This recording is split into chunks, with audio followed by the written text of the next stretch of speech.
स्वाध्याय कक्षा 7वीं हिंदी अभ्यास 3 चित्रकथा।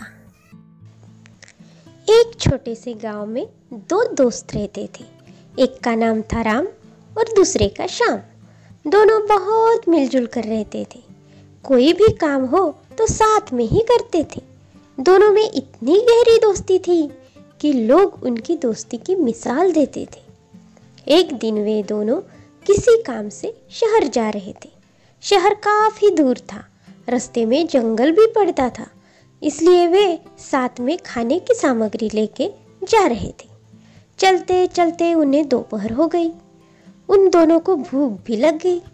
तभी राम ने कहा, यार श्याम, यहाँ पेड़ के नीचे अच्छी छांव है, यहाँ बैठकर खाना खा लेते हैं। श्याम ने भी उसके हाँ में हाँ मिलाई और दोनों पेड़ के नीचे अपने डब्बे खोलकर खाना खाने बैठ गए।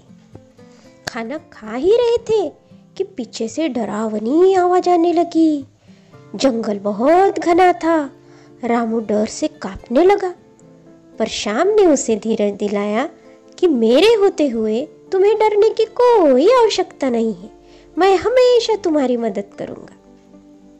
दोनों ने कैसे कैसे खाना खाया और अपना सामान बांध के चलने लगे। तो सामने से एक बहुत बड़ा भालू राम और श्याम की तरफ धीरे धीरे आते दिखाई दिया। दोनों डर के मारे कांपने लगे और भागने लगे, लेकिन भागते भी कितना, भालू उनके पीछे जोर जोर से भाग रहा था। सामने खतरे को देखकर श्याम, जो कि हमेशा राम का साथ देने की बात कर रहा था, वो अपनी जान बचाने के लिए नजदीक के पेड़ पर चढ़ने लगा। लेकिन राम को तो पेड़ पर चढ़ना आता ही नहीं था।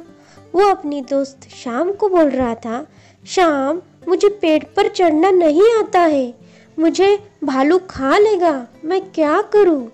पर श्याम ने उसकी एक न सुनी और पेड़ पर जाकर बैठ गया। फिर राम ने दिमाग लगाया। उसे स्कूल के टीचर ने बताया था कि भालू कभी भी मरे हुए इंसान को नहीं खाता। तो उसने अपने दिमाग से काम लिया और सांस को कुछ देर रोके हुए जमीन पर लेट गया, बिल्कुल ऐसे कि जैसे वो मर गया हो। इतने में वो भालू श्याम के पास आया।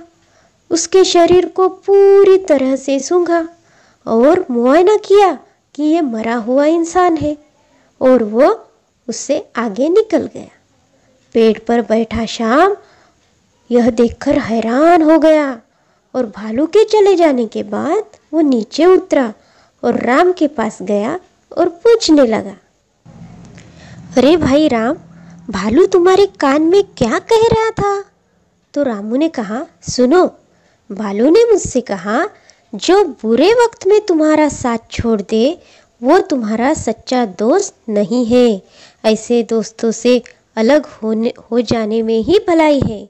ये सुनकर श्याम को अपनी गलती का एहसास हो गया।